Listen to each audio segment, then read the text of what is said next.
আসসালামু আলাইকুম। আমাদের এই ভিডিওতে তোমরা পাবা উচ্চতর গণিত প্রথম পত্র এর রাজশাহী বোর্ড 2023-এ আসা বহু নির্বাচনী প্রশ্নের সমাধান।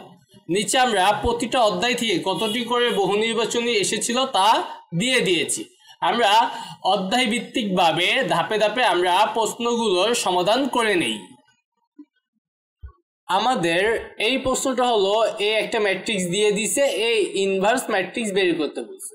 তো আমাদের যে ম্যাট্রিক্সটা দিয়ে দিছে এটাকে বলা হয় কর্ণ ম্যাট্রিক্স, যেখানে মুখ্য কর্ণের উপাদানগুলো অশূন্য থাকবে এবং বাকি উপাদানগুলো শূন্য থাকবে। এই টাইপের ম্যাট্রিক্সের আমাদের বিপরীত ম্যাট্রিক্স বের করা একদম ইজি। যদি আমাদের কোনো একটা ম্যাট্রিক্স এমন থাকে, এ ম্যাট্রিক্স আমরা ধরে নিলাম, এ ম্যাট্রিক্সটা যদি এমন থাকে এ 0 0 0 b 0 0 0 c, তো আমরা এই যে কর্ণ, এই কর্ণটাকে বলা হয় মুখ্য কর্ণ। এই মুখ্য কর্ণের কোনো উপাদান কিন্তু শূন্য না। একটা এ, একটা বি, একটা সি, মুখ্য কর্ণের তিনটা উপাদান, এবং এই মুখ্য কর্ণ ব্যতীত যত উপাদান আছে সব কি শূন্য। এই জন্য এটাকে বলা হয় কর্ণ ম্যাট্রিক্স। ঠিক আছে, এটাকে কি বলা হয়? কর্ণ ম্যাট্রিক্স। কর্ণ ম্যাট্রিক্স। আর কর্ণ ম্যাট্রিক্সের বেলায় আমরা এই ইনভার্স বের করে ফেলতে পারবো ইজিলি। কিভাবে? বিপরীত ম্যাট্রিক্সটা হবে একদম সহজ, এই এ হয়ে যাবে 1/a, এটা 0 0ই থাকবে, এগুলো 0 0ই থাকবে, 0 গুলা 0ই থাকবে। বি হয়ে যাবে 1/b, তারপর 0 0, সি হয়ে যাবে 1/c। এইটাই হবে আমাদের এই যে কর্ণ ম্যাট্রিক্সটা, তার বিপরীত ম্যাট্রিক্স। তো আমাদের যে ম্যাট্রিক্সটা দিয়ে দিছে, তাহলে এইটার বিপরীত ম্যাট্রিক্স কি হবে? ইজিলি, এটা কি আর করা লাগবে? এটা তো দেখেই বোঝা যাবে। এই যে 5 6 7 আছে আর বাকিগুলা শূন্য, তার মানে এটা একটা কর্ণ ম্যাট্রিক্স। তাহলে এটার কর্ণ ম্যাট্রিক্সের ইনভার্স ম্যাট্রিক্সটা কি হবে? 5 এর জায়গায় হবে 1/5, 6 এর জায়গায় হবে 1/6, 7 এর জায়গায় হবে 1/7। তো কই আছে? এই যে 1/5, 1/6, 1/7 একদম ঠিকঠাক আছে। তাহলে আমাদের অ্যান্সার কি হবে? C number. আমাদের এই প্রশ্নটা হলো কে এর কোন মানের জন্য এই ম্যাট্রিক্সটি বিপরীতযোগ্য নয়। বিপরীতযোগ্য নয় বলতে কি? আসলে বিপরীত যোগ্য নয়, বিপরীতযোগ্য নয় মানে হলো ব্যতিক্রমী। বিপরীতযোগ্য নয় মানে কি? ব্যতিক্রমী। মানে ম্যাট্রিক্সটা বিপরীতযোগ্য নয় মানে এই ম্যাট্রিক্সটা কি? ব্যতিক্রমী ম্যাট্রিক্স। আর ব্যতিক্রমী ম্যাট্রিক্সে কি হইতে হয়? ওই ম্যাট্রিক্সের নির্ণায়কের মান শূন্য হয়।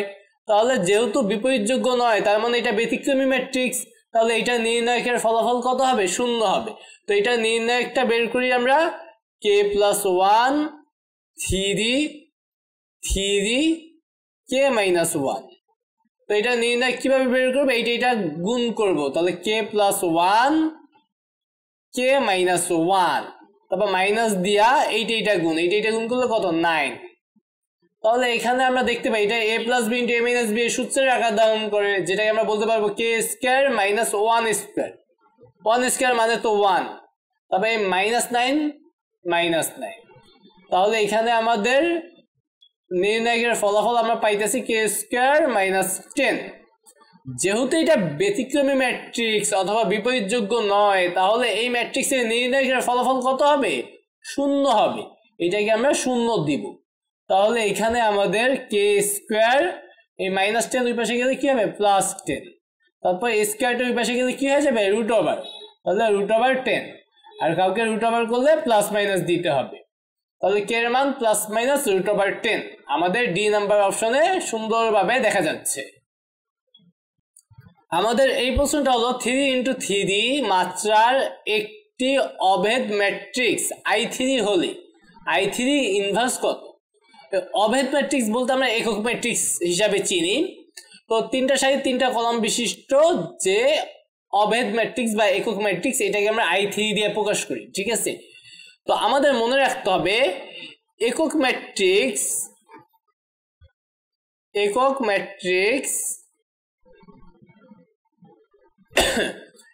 ম্যাট্রিক্স এর বিপরীত ম্যাট্রিক্স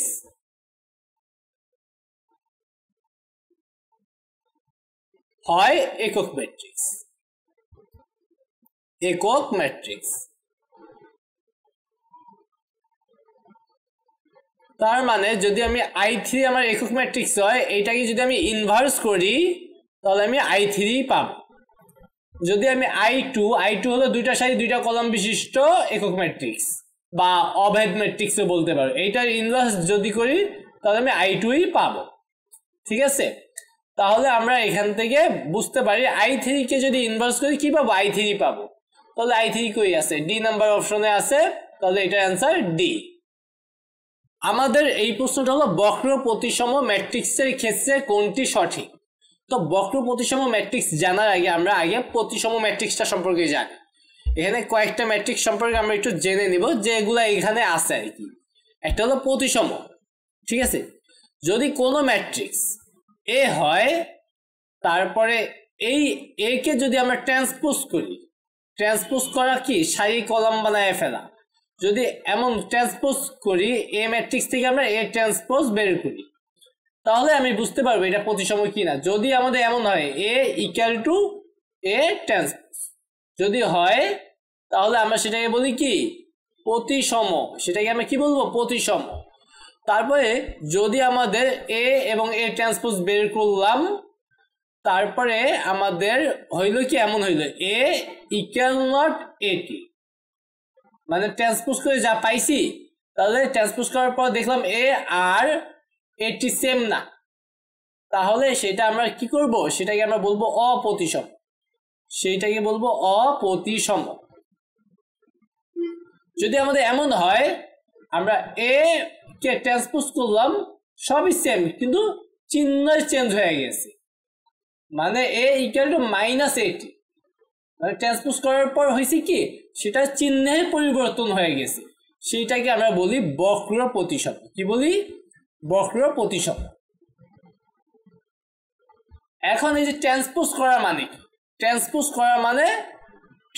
করা মানে সারিকে কলাম বানায় ফেলা, কলামকে সারি বানায় ফেলা।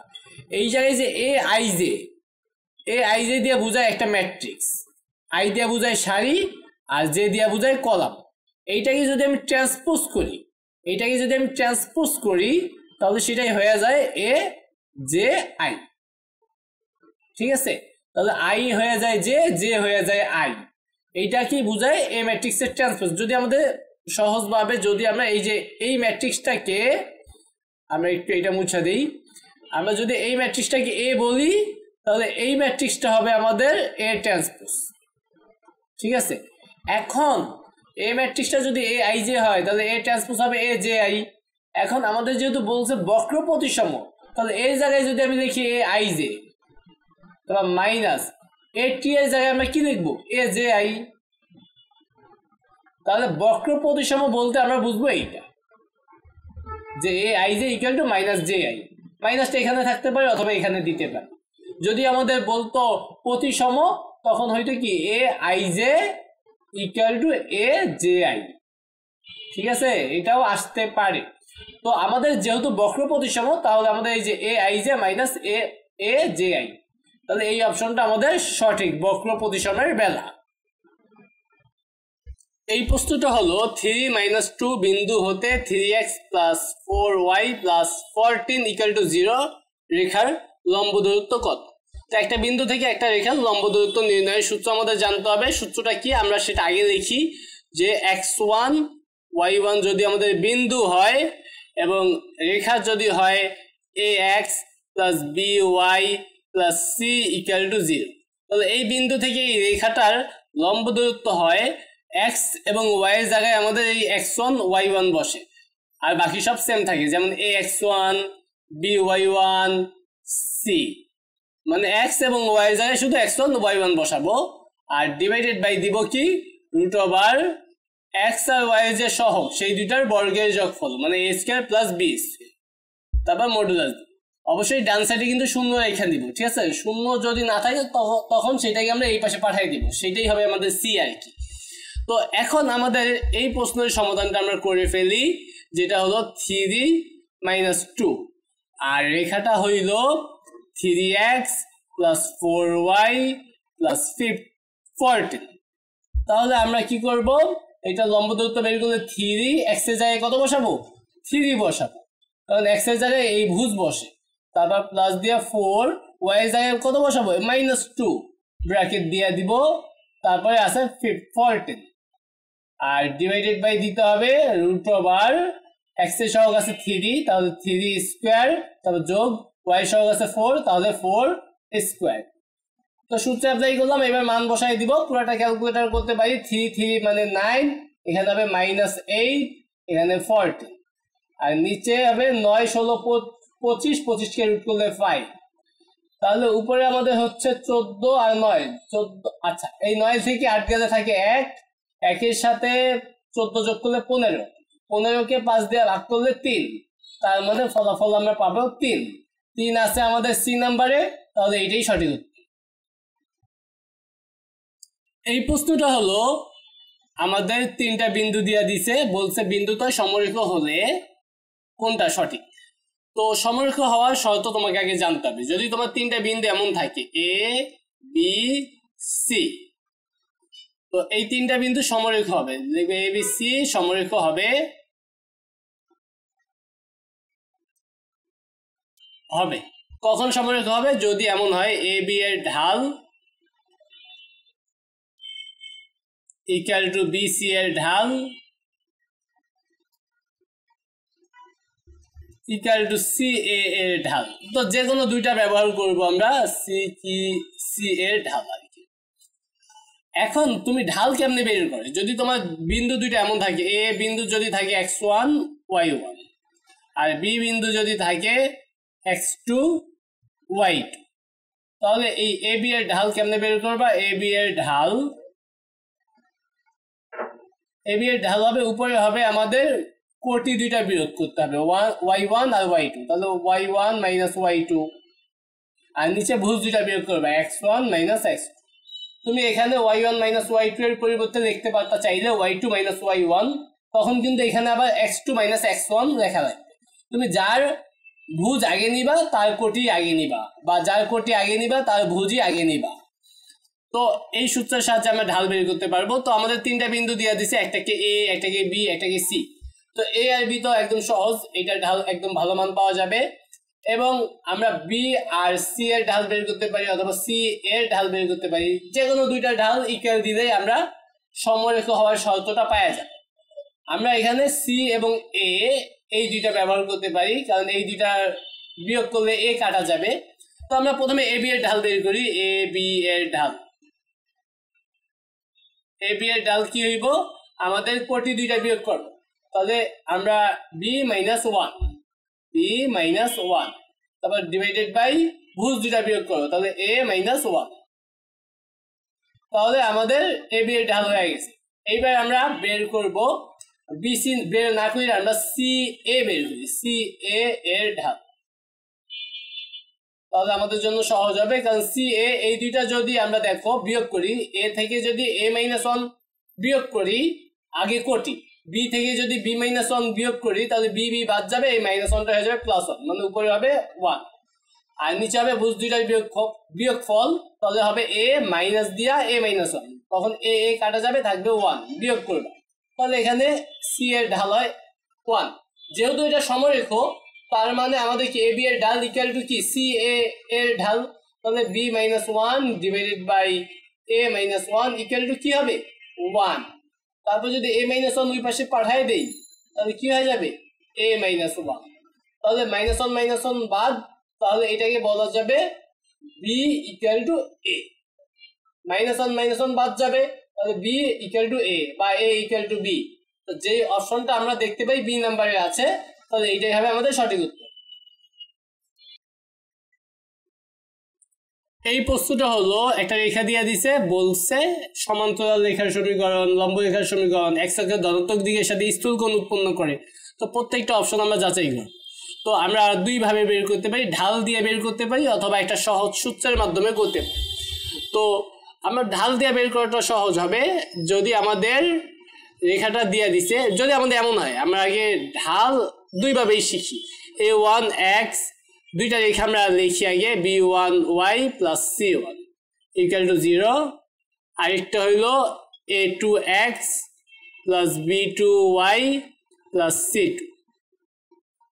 তো এই দুইটা রেখার যদি হয় তাহলে যদি আমাদের লম্ব হয়, এক কথায় প্রথমে লম্ব যাচাই করব। লম্ব হবে কখন? যখন আমরা x এর সহগ দুইটার গুণফল a1 a2 যোগ y এর সহগ দুইটার গুণফল b1 b2 ইকুয়াল টু 0 হবে। যদি 0 হয় তাহলে আমরা বলতে পারবো এই দুইটা রেখা পরস্পর লম্ব। আর সমান্তরাল যাচাই করব কিভাবে? সমান্তরাল মানে এইটা আমরা দেখা দেখা যাচাই করতে পারি, ঠিক আছে? যখন এখানে তো আমরা দেখা দেখা যাচাই করতে হবে। তো সমান্তরাল যাচাই করব এই যে আড়াআড়ি সহগ দুইটা গুণ করব, যেমন a1 b2 ইকুয়াল টু যদি b1 a2 হয়, b1 a2 এইটা যদি হয় তাহলে আমরা বলতে পারবো সমান্তরাল, ঠিক আছে? এখন আমরা একটু যাচাই করি। আর যদি তুমি ঢাল বের করার মাধ্যমে বের করতে চাও তাহলে এইটা ঢাল কি করবা? m1 লিখবা, এইটা ঢাল হলো m2 দ্বিতীয়টা, ঠিক আছে? এই দুইটা যে যদি লম্ব হয় তাহলে m1 গুণ m2 হবে -1, ঠিক আছে? ঢাল দ্বয়ের গুণফল -1 হইলে লম্ব। আর সমান্তরাল হবে তখন যখন m1 আর m2 সমান হবে, ঠিক আছে? তো এইভাবেও তুমি করতে পারো। তখন ঢাল বের করা লাগবে, একটু ঝামেলা ধরতে গেলে। তবে আমরা এটা দেখা দেখা করতে পারি। যেমন সমান্তরাল বলছে, তাহলে এই 4 এর সাথে কত গুণ করবো? এই 4 গুণ করবো, কত হবে? 16। তারপরে আমরা a1 b2 বের করছি, তবে ইকুয়াল টু দেই b1 a2, এটা হলো b1 আর এটা হলো a2, 8 আর 2 গুণ করলে কত হবে? 16। তার মানে উভয় পাশে সেম হইতে আছে, মানে a1 b2 equal to b1 a2 একদম মানতেছে, এই শর্তটা মানতেছে। তার মানে আমরা বলতে পারি এইটা একটা মানে এই রেখাটা সমান্তরাল রেখা। এইটা আমরা কোন সূত্রের সাহায্যে? এইটার সাহায্যে, এই যে এই তথ্যের সাহায্যে আমরা বের করছি। আর যদি তুমি ঢাল বের করো, ঢাল বের করলে দেখো এটা হবে মাইনাস দিয়ে x এর সহগ বাই y সহগ, তাহলে -4/8, তাহলে -1/2 হবে।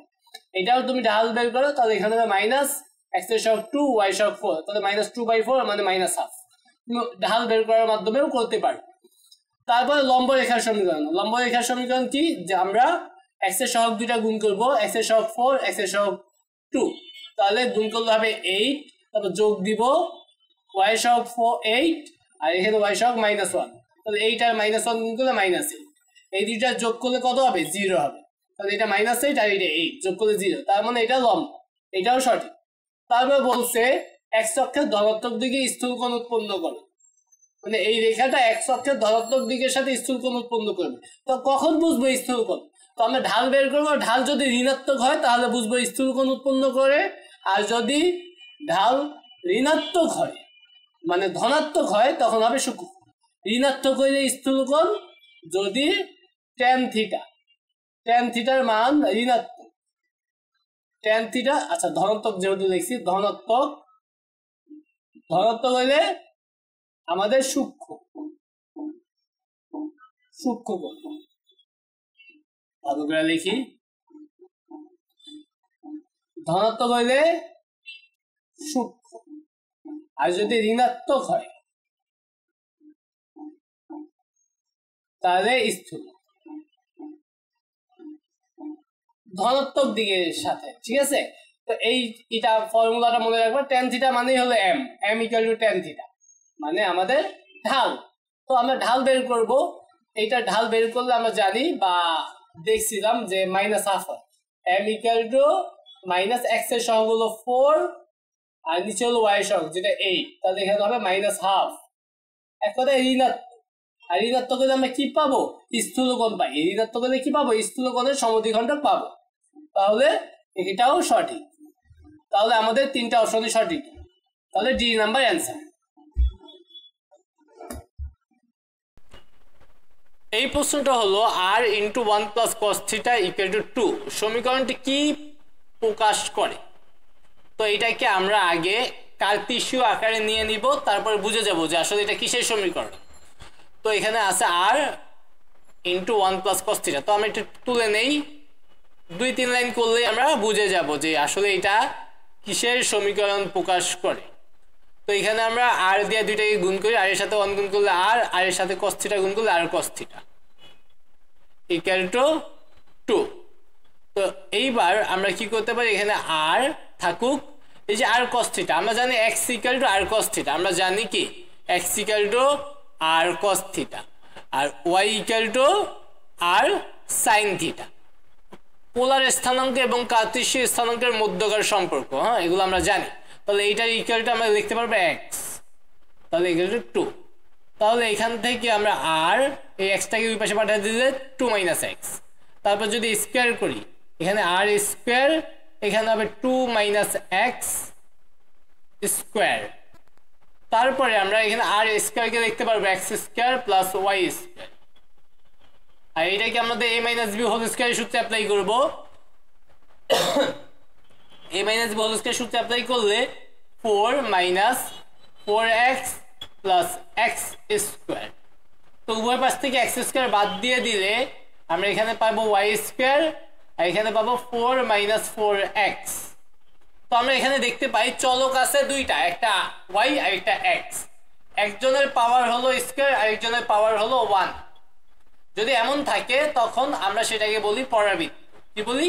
পরাবৃত্ত। কারণ পরাবৃত্তের সমীকরণ এমন y square equal to 4ax, এইটা, অথবা আমাদের হইতে পারে x square equal to 4ay। একজনের পাওয়ার 1 আর একজনের পাওয়ার 2 যদি থাকে সেটাকে আমরা বলি পরাবৃত্তের সমীকরণ। ঠিক আছে, তাহলে এটা হবে পরাবৃত্ত। তো এটাই অ্যান্সার।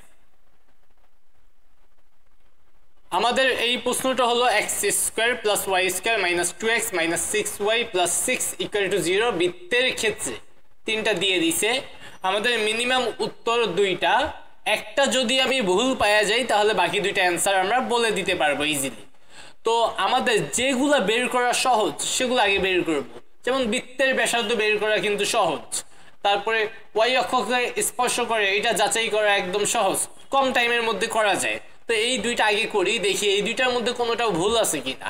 তো আমাকে যেই সমীকরণটা দিয়ে দিছে এটা একটু এখানে লিখে নেই, যে x square plus y square plus 2x minus 6y plus 6 equal to 0। এইটা থেকে আমরা জিএফসি এর মান বের করব। আমরা জানি x এর সহগ যেটা থাকবে সেইটাকে 2 দিয়ে ভাগ করলে যা পাবো সেটাই g। তাহলে g ইকুয়াল টু, এখানে x এর সহগ আছে -2, এটাকে 2 দিয়ে ভাগ করলে কত হবে? -1। তাহলে g এর মান হলো -1। তারপর f এর মান হলো আমাদের y এর সহগ যেটা থাকবে সেটাকে 2 দিয়ে ভাগ করব। y এর সহগ আছে -6, এটাকে 2 দিয়ে ভাগ করলে হবে -3। তারপর c হলো এখানে ধ্রুবমানটা কত আছে? 6। তো এই তিনটা যেহেতু নির্ণয় করে ফেলছি, এইবার আমরা ব্যাসার্ধ বের করব। ব্যাসার্ধ বলে দিছে 2। আমরা জানি ব্যাসার্ধ মানে হলো, ব্যাসার্ধ হলো g square plus f square minus c। এটা হলো ব্যাসার্ধ নির্ণয়ের সূত্র। ব্যাসার্ধ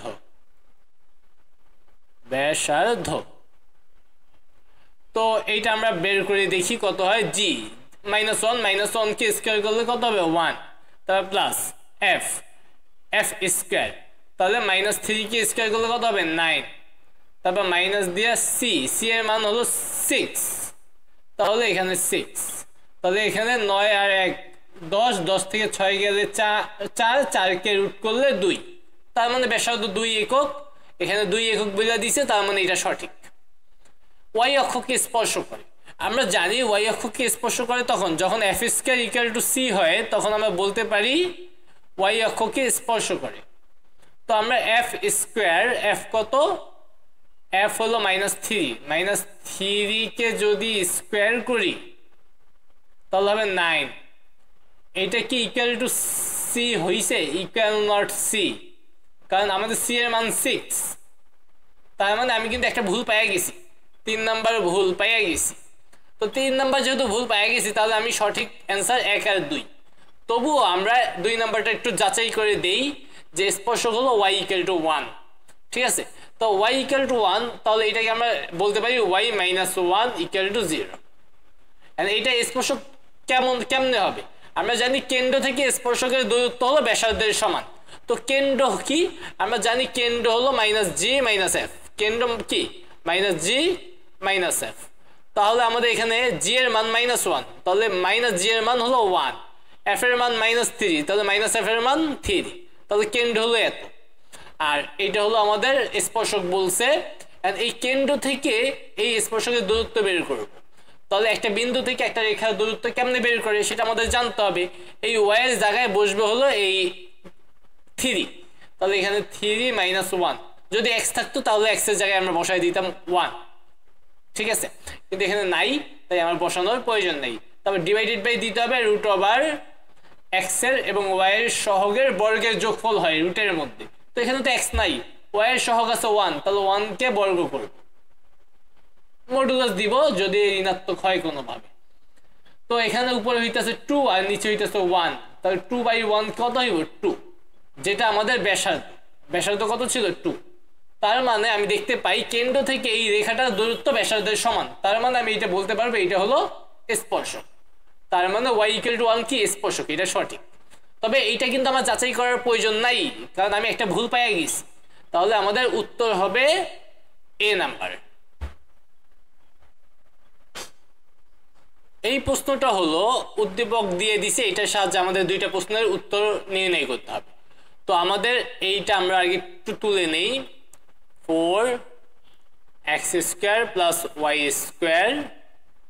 = 16x + 12y - 5। তো আমাদের বলছে কেন্দ্রের স্থানাঙ্ক কত। তো আমাদের এখানে প্রথমত x² এবং y² এর সহগ 1 বানায় নিতে হবে, এটা আমাদের মাথায় রাখতে হবে। তো এখানে x² আর y² এর সহগ আছে 4, তাই আমরা সবাইকে আগে 4 দিয়ে ভাগ করে নিব।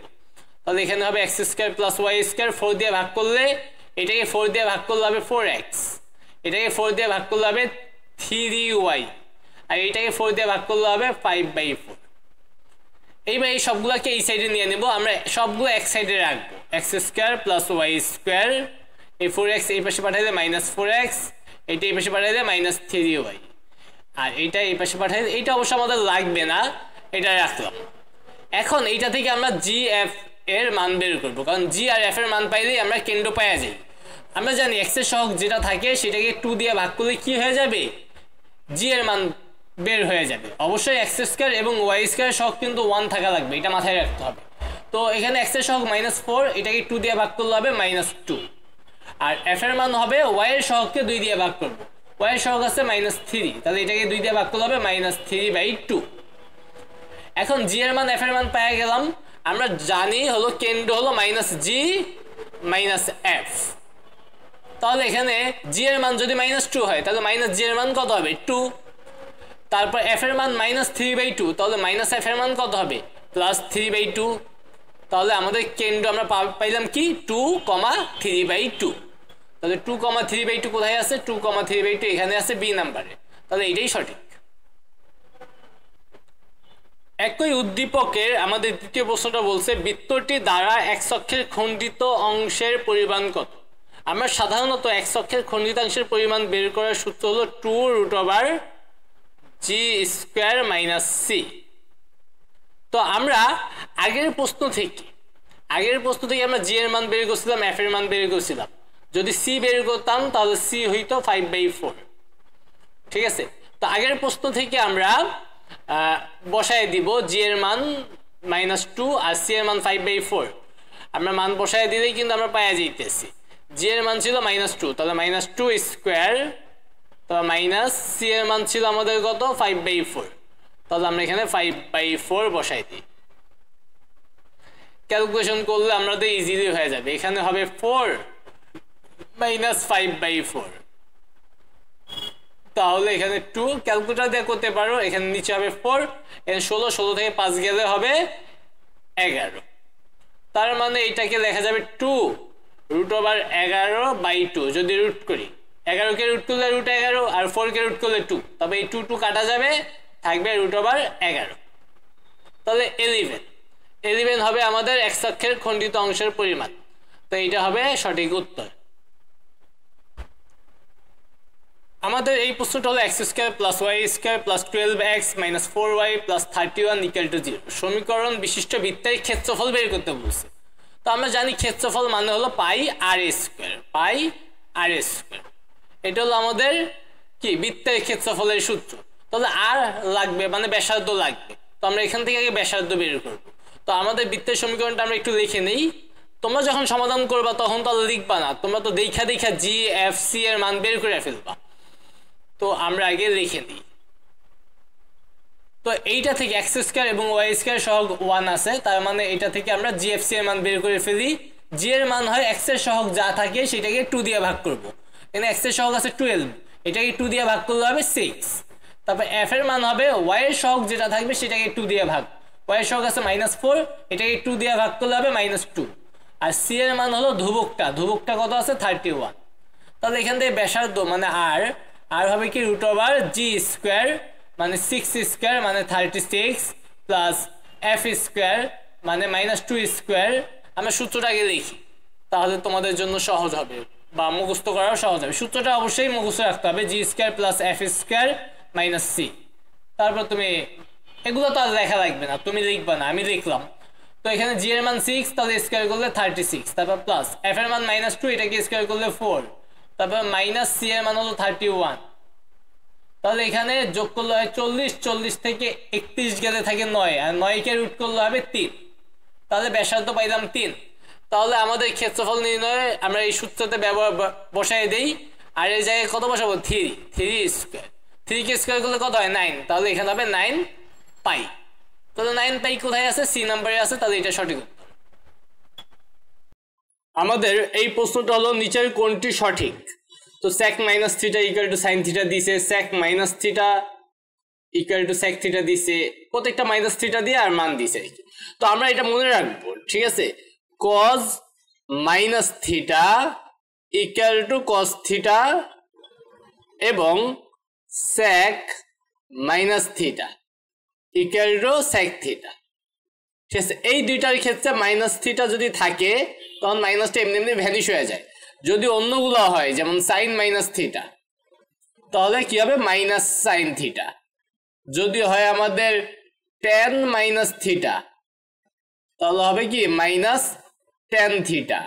যদি হয় আমাদের কট মাইনাস থিটা তখন হবে মাইনাস কট থিটা। যদি হয় কসেক মাইনাস থিটা তাহলে হবে মাইনাস কসেক থিটা। এই চারটার সময় আমাদের মাইনাস থাকলে সেই মাইনাসটা বাহিরে চলে আসবে, আর এই দুইটার বেলা যদি মাইনাস থাকে তাহলে মাইনাস এমনি এমনি বাদ হয়ে যাবে। তো এখান থেকে তাহলে এই যে sec minus theta equal to sec theta, এটা একদম সঠিক, সি নাম্বার সঠিক। আমাদের এই প্রশ্নটা হলো 1 minus tan 25 divided by 1 plus tan 25। তো এইটার অ্যান্সার মুখস্থের মতো, তবে অঙ্কটা যদি আমাদের জানা থাকে তাহলেই অ্যান্সারটা মুখস্থের মতো। তো অঙ্কটা যদি আমরা করি যে এমন, প্রশ্নটা আমরা আগে তুলে নেই, আমরা এটাকে tan এর সূত্রে অ্যাপ্লাই করব। এখানে 1 এর পরিবর্তে আমরা লিখতে পারি tan 45, তো মাইনাস এখানে tan 25 থাকুক, তবে এখানে 1 প্লাস এই tan 25 এর সাথে আমি বলতে পারি 1 গুণ আছে, তাহলে এখানে আমরা tan 45 নিতে পারি, কারণ tan 45 এর মান হলো 1, তারপর tan 25 ঠিকঠাক লিখলাম। এখন এটা কিসের সূত্রে অ্যাপ্লাই হইলো বা কার সূত্র আকার ধারণ করলো, tan a, এটাকে যদি a চিন্তা করি আর এটাকে যদি b চিন্তা করি, tan a minus tan b divided by 1 plus tan a tan b, আর এইটা মানে হলো tan a মাইনাস b। সূত্রটা কি tan a মাইনাস b এর সূত্র। তাহলে এই দুইটা বিয়োগ করলে কত হইব 20 হইব। তাহলে tan 45 থেকে 25 গেলে থাকবে কত 20, তাহলে tan 20, তাহলে tan 20 হইলে আছে, তাহলে এটা বি নাম্বারে সঠিক। আমাদের এই প্রশ্নটা হলো tan 19 π/2 মাইনাস π/6 এর মান কত। তো এটা আমরা ক্যালকুলেটর ব্যবহার করে করা যায়, ঠিক আছে, তবে এগুলো তো আমি দেখেই করতে পারবো, আমার 30 সেকেন্ডও লাগবে না। তো প্রথমে আমরা দেখি এই যে π/2 মানে 90 এর গুণিতক জোড় না বেজোড়। যেহেতু বেজোড় আছে, বেজোড় থাকলে চেঞ্জ হয়ে যাবে, কি চেঞ্জ হয়ে যাবে, tan চেঞ্জ হয়ে যাবে, tan চেঞ্জ হয়ে যায় কট। তারপর আমি দেখবো এই পুরাটা কোন চতুর্ভাগে 19টা। আমরা জানি 4 এর গুণিতক যদি হয় সেটা এই জায়গায় আসে, তাহলে 19 এর নিচে 4 এর গুণিতক মানে 4 দিয়ে ভাগ করা যায় কত আছে 16, তাহলে 16 পর্যন্ত গুইরা এখানে আসবে। আমি যদি এভাবে গুনতে পারি 1 2 3 4 5 6 7 8 এভাবে গুনলে 16 এখানে আসবে, তারপর 17 18 19 হলো এই পর্যন্ত, তারপর মাইনাস সামথিং, তার মানে পেছন দিকে যাইবো, পেছন দিকে গেলে এই জায়গায়, তার মানে এই চতুর্ভাগে। তাহলে এই চতুর্ভাগে আমাদের এই মানটা বোঝায়। এই চতুর্ভাগে আমাদের এই tan কে দেখবো পজিটিভ না নেগেটিভ, এই চতুর্ভাগে tan পজিটিভ না নেগেটিভ, অবশ্যই পজিটিভ, তাহলে একটা পজিটিভ সাইন দিয়ে দিব। তারপর এখানে যেটা আছে π/6 বসাই দিব, তো আমরা ত্রিকোণমিতি 7.1টা শিখে নিব, তাহলে এটা আমি একদম ইজিলি করতে পারবো। তাহলে কোয়াট π/6 মানে 30 ডিগ্রি, কোয়াট 30 ডিগ্রির মান হলো √3। তো √3 আছে, এ নাম্বারে আছে, তাহলে এ নাম্বার সঠিক। আমাদের এই প্রশ্নটা হলো ত্রিভুজ ABC এ বি বাহু দৈর্ঘ্য দিয়েছে, বিসি বাহু দৈর্ঘ্য দিয়ে দিছে, এসি বাহু দৈর্ঘ্য দিয়ে দিছে, বি কোণ বের করতে বলছে। এখানে 3টা অপশন দিয়ে দিছে আর কি। তো এখানে এবি যে বাহু, এই বাহুটাকে আমরা সবসময় বলি সি, ছোট হাতের সি, এটা দিয়ে দিছে 12। তারপরে বিসি বাহু দিয়ে দিছে, বিসি বাহুকে আমরা বলি ছোট হাতের এ = 5। তারপরে এসি বাহুকে আমরা বলি ছোট হাতের বি, এটা দেওয়া আছে 13। ঠিক আছে, এখন এই জায়গায় বলছে বি কোণ 90 ডিগ্রি, বি কোণ কি 90 ডিগ্রি। দেখো তো আমরা যদি একটা ত্রিভুজ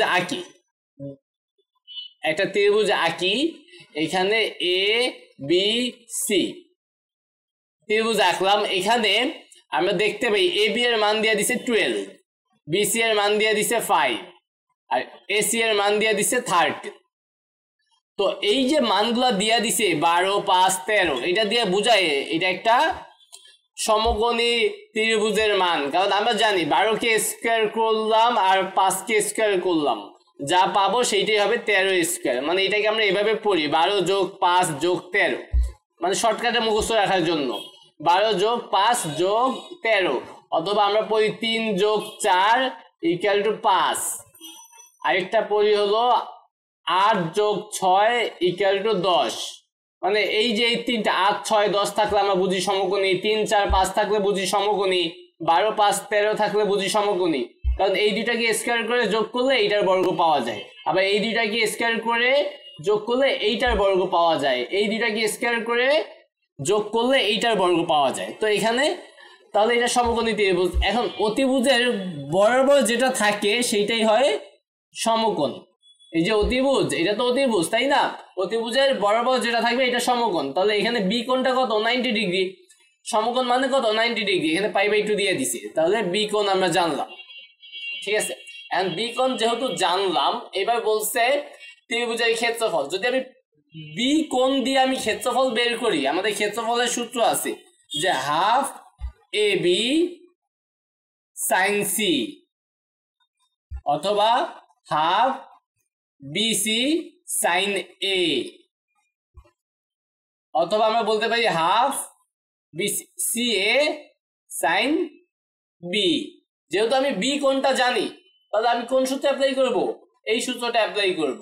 তো এই সূত্র যদি অ্যাপ্লাই করি তাহলে এখানে হবে হাফ সি এ, সি কত, সি এর মান কত, লম্ব গুণ ভূমি বললেও হয়ে যায়। তবে এই যে সাইন 90 ডিগ্রির মান কত 1, এখানে বি কোণটার মান কত 90 ডিগ্রি, তাহলে সাইন 90 ডিগ্রির মান কত 1, তাহলে সি এ, সি হইল সি কোণটা, সি হইল এই যে এবি হইল 12, মানে লম্ব গুণ ভূমি, আর এইটা হইল আমার এ, এটা 5, তাহলে এটা গুণ কাটাকাটি করলে এখানে হবে 6, 5, 6, 30, তাহলে ক্ষেত্রফল 30 বর্গ সেন্টিমিটার ঠিকঠাক আছে, তাহলে এটাও সঠিক।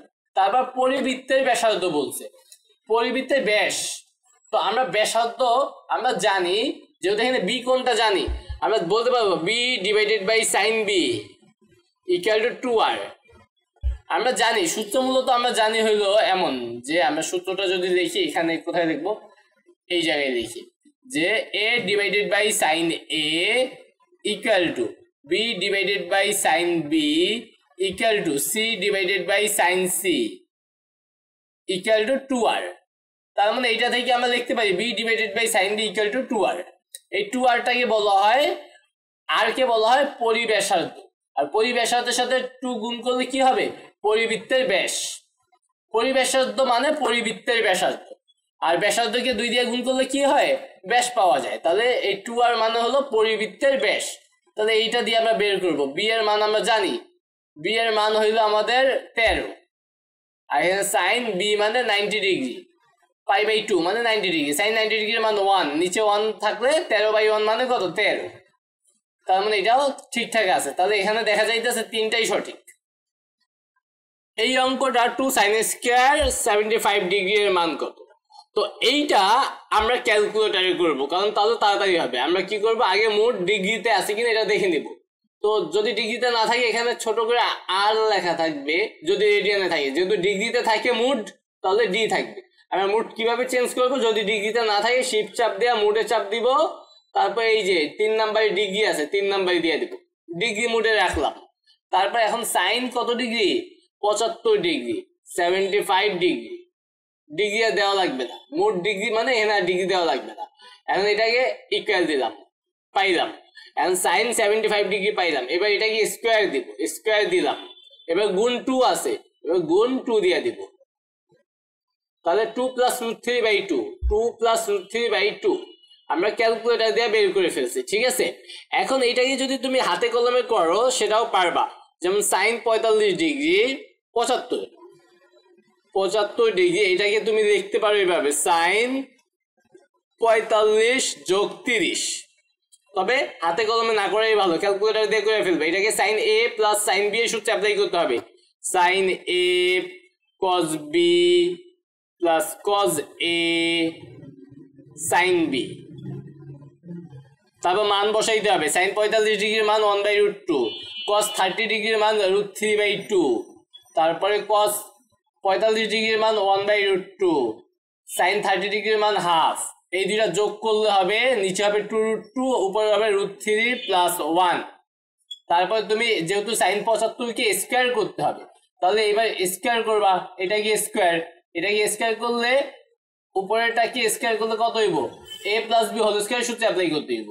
তাহলে √3 কে স্কোয়ার করলে 3, তারপর 2ab হবে 2√3, তারপর 1 কে স্কোয়ার করলে 1। এখানে a + b হোল স্কোয়ার সূত্রে অ্যাপ্লাই করলাম। এটাকে স্কোয়ার করলে হবে 8। তাহলে এখানে উপরে হইতেছে 4 + 2√3, নিচে হইতেছে 8। উপরে নিচে দুইটারে আমরা 2 দিয়ে কাটাকাটি করতে পারি, তাহলে এখানে হবে 4, এখানে হবে 2 + √3। ঠিক আছে, তাহলে এইটা আমরা পাইলাম সাইন স্কয়ার 75। এবার 2 দিয়ে গুণ করব, যদি 2 দিয়ে গুণ করি, 2 দিয়ে গুণ করলে এক কথায় 2 গুণ এইটা 2 + √3 4, তখন কাটাকাটি করলে নিচে থাকবে 2, উপরে 2√3। এভাবে টাইম লাগে। ঠিক আছে, আমাদের কিন্তু অ্যান্সার পাওয়া গেছে। তো আমরা ক্যালকুলেটর দিয়ে এই টাইপের মানগুলো আমরা করে ফেলব। আমাদের এই প্রশ্নটা হলো y = ln e⁻x²। এটার y2 বের করতে বলছে, মানে দুইবার অন্তরীকরণ করতে হবে। তো এটাকে আমরা y = ln ex²। তো এখানে এর পাওয়ার যতটুকু আছে এটাকে আমরা বাহিরে পাঠাই দিতে পারি, অথবা আমরা যদি এমন এক কথা এমন মনে রাখবো, ln e⁻x যদি থাকে এটা = x, মানে এর পাওয়ার যেটা থাকবে সেইটা।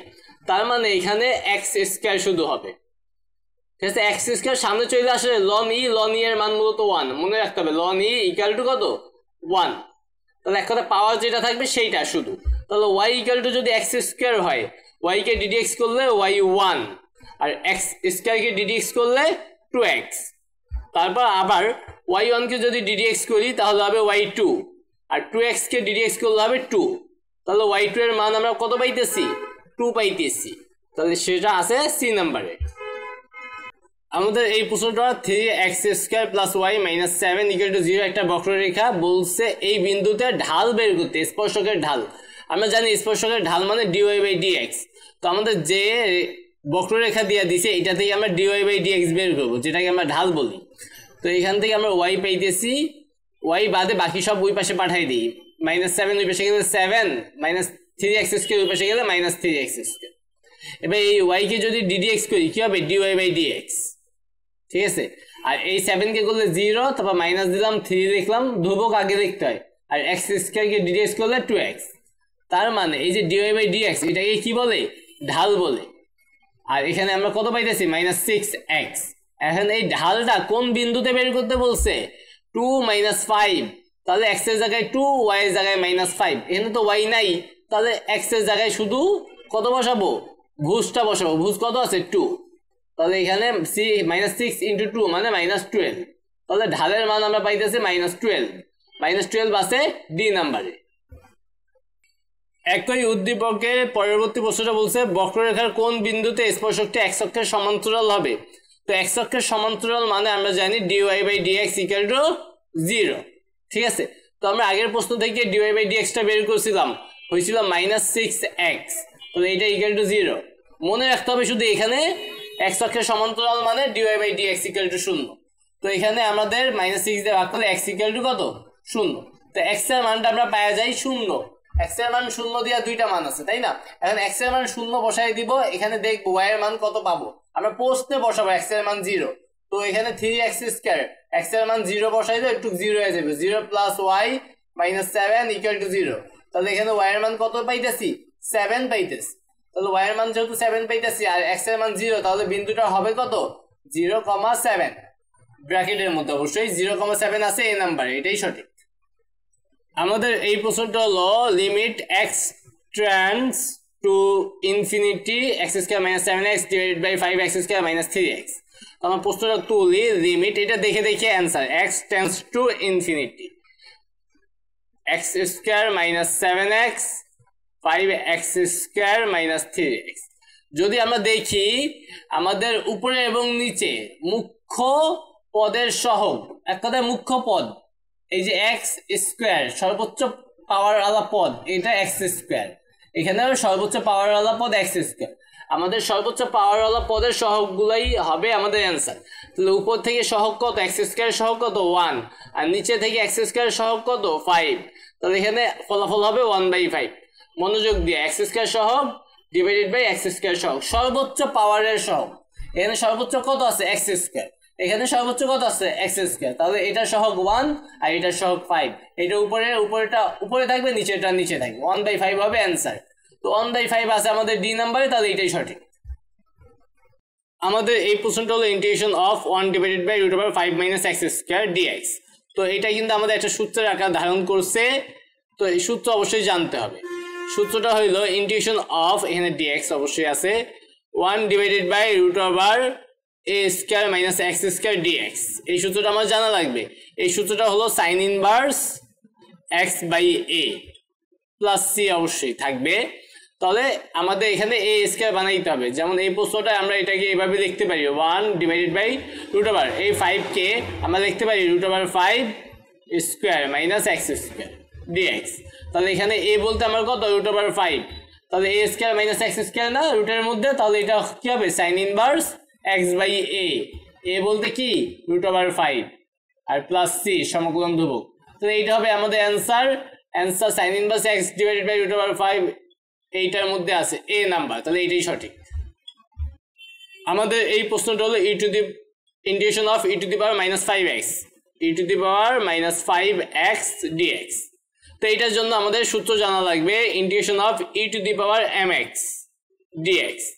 এই সূত্র হলো e⁻mx / m প্লাস c, এটা হলো আমাদের সূত্র। তাহলে এখানে m বলতে কি? x এর সাথে যেটা আছে -5, তাহলে এখানে হবে e⁻mx / m কত? -5। তো মাইনাসটা আমরা আগে দিতে পারি, পরে দিতে পারি। এই যে আমাদের এটাকে আমরা এইভাবে লিখতে পারি, মাইনাস আগে দিয়া e⁻−5x / 5 প্লাস c, যেটা আছে আমরা দেখতে পাই এখানে বি নাম্বারে একদম ঠিকঠাক ভাবে আছে, এটাই উত্তর। এই প্রশ্নটা হলো integration of 1 upper limit 2 lower limit 1 e⁻2x + 5 dx। তো আমাদের সাধারণত আমরা যে আগে সূত্রটা পড়ছিলাম e⁻mx dx, মূলত এইটাই e⁻mx, এর পাওয়ার যা থাকবে সেইটাই ডিভাইডেড করি। এই যে এখানে আমাদের যেটা আছে এটাকে ডিফারেন্সিয়েশন করলে যা হয়, এটাকে ডিফারেন্সিয়েশন করলে m হইতো, এই জন্য আমরা m লিখতাম। ঠিক আছে, মূলত এর পাওয়ার যেটা থাকবে সেটাকে ডিফারেন্সিয়েশন করে যা পাওয়া যাবে ডিভাইডেড বাই সেইটা। তো এখানে আমাদের প্রশ্নটা আমরা লিমিটটা পরে দিতেছি e⁻2x + 5, তাহলে এটা হবে e⁻2x + 5 ডিভাইডেড বাই এই যে 2x + 5, এটাকে ডিফারেন্সিয়েশন করলে কত হয়? 2x কে করলে 2 আর +5 কে করলে 0, তাহলে 2 + 0 মানে 2। তাহলে এখানে 2, যেহেতু এখানে লিমিট আছে 1 আর 2, তাহলে আমরা বন্ধনী দিয়ে আমরা কি করব? লিমিটটা বসাই দিব 2 1। তাহলে এখানে এই 2টা তো নিচে, তার মানে এটা দেখতে পাই হাফ, এই হাফটা বাইরে দেখলাম। প্রথমে এবার আপার লিমিট নিয়ে কাজ করব, তার মানে x এর জায়গায় 2 বসাবো। তাহলে x এর জায়গায় 2 বসাই দিই, 2 2 4 4 5 9, তাহলে e⁻9, তারপর মাইনাস x এর জায়গায় 1 বসাবো, মানে লোয়ার লিমিট। 2 এর জায়গায় x এর জায়গায় 1 বসালে 2 × 1, মানে 2 2 প্লাস 5 মানে 7, তাহলে e টু দি পাওয়ার 7, তাহলে half e to the power 9 minus e to the power 7। তো এখানে কি আছে একটাও? এই যে আছে, সি নাম্বারে আছে, তাহলে এটাই সঠিক। আমাদের এই প্রশ্নটা হলো integration of 0 to π/2 cos x। তো এটা একদম সূত্র দিয়ে দিছে cos x dx। তো cos x কে ইন্টিগ্রেশন করলে কি হয়? cos x কে ইন্টিগ্রেশন করলে হয় sin x। তো এবার লিমিটটা বসাই দিব 0 টু π/2। প্রথমে আমাদের আপার লিমিট বসাইতে হবে x এর জায়গায় π/2, তাহলে sin π/2, sin π/2 এর মান হলো 1, তারপর মাইনাস লোয়ার লিমিট 0, তাহলে sin 0 এর মান কত? 0, তাহলে 1 - 0 মানে 1। তো এখানে ফলাফল 1 যেটা আছে বি নাম্বারে।